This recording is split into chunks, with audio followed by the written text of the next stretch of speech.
Oh, Megan, you are such a broken fucking record.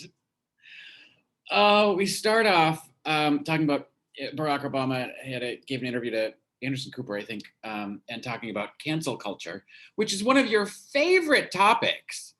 Um, and you don't take the bait.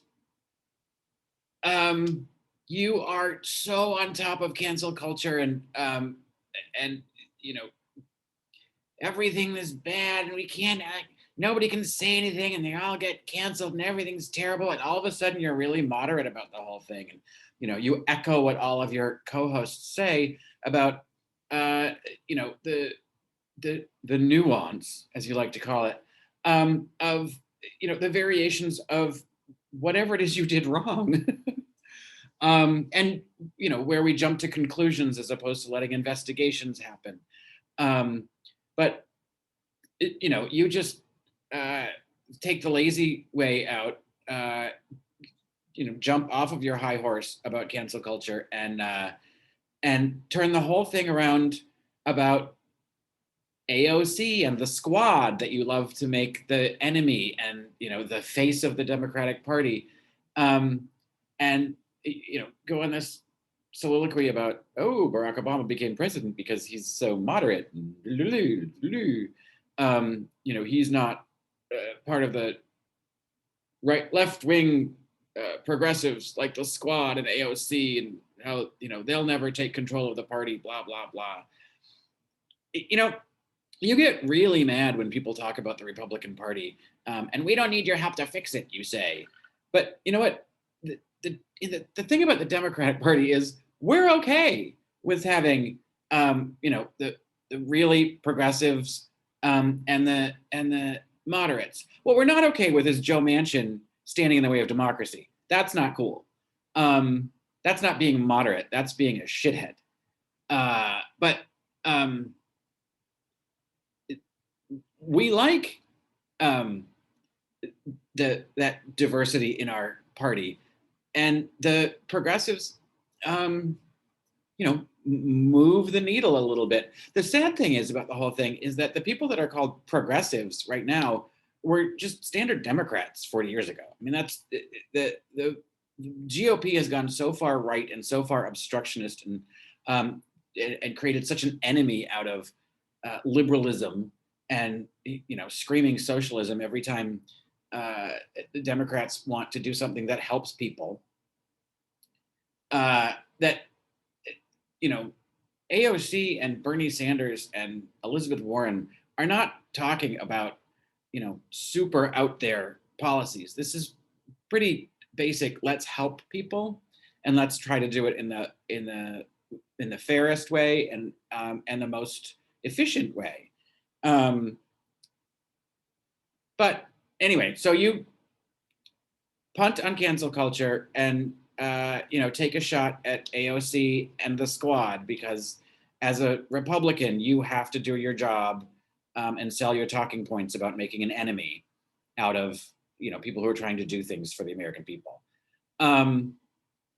which is just pointless, because the next segment literally had AOC in it. It was built in there for you.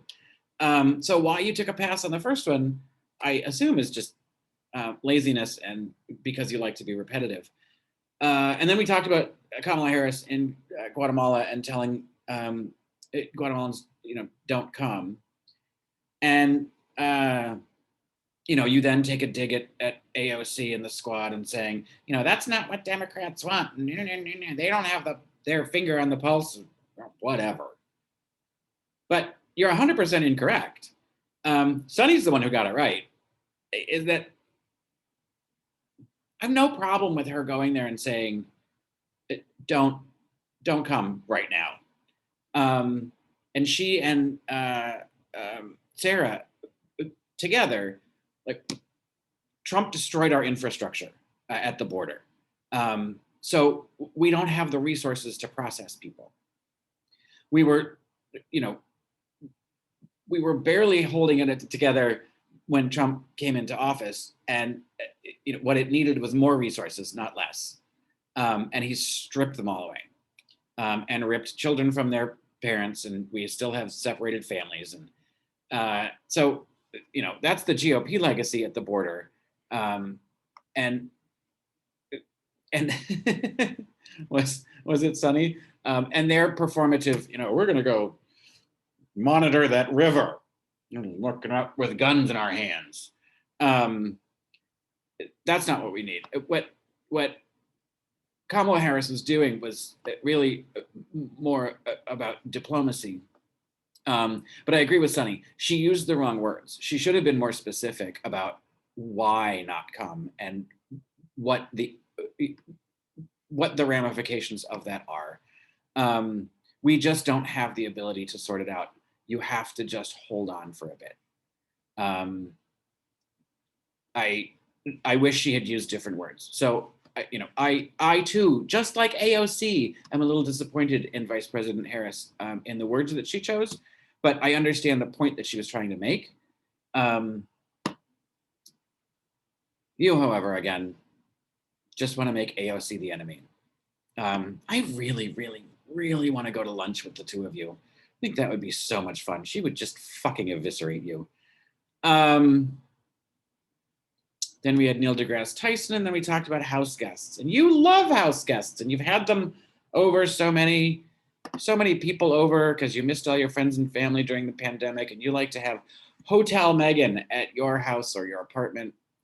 And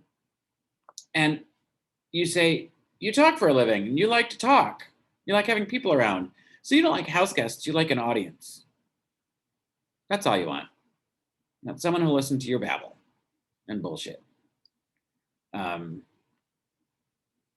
he'll do, jalapeno shooters with you at Flavortown. Oh, God. I loved at the end that you did a shout out to everybody. You're all welcome. And, you were met with crickets. I don't think your co-hosts want to hang out with you socially. You might want to think about why that is. And no, they're not trying to cancel you.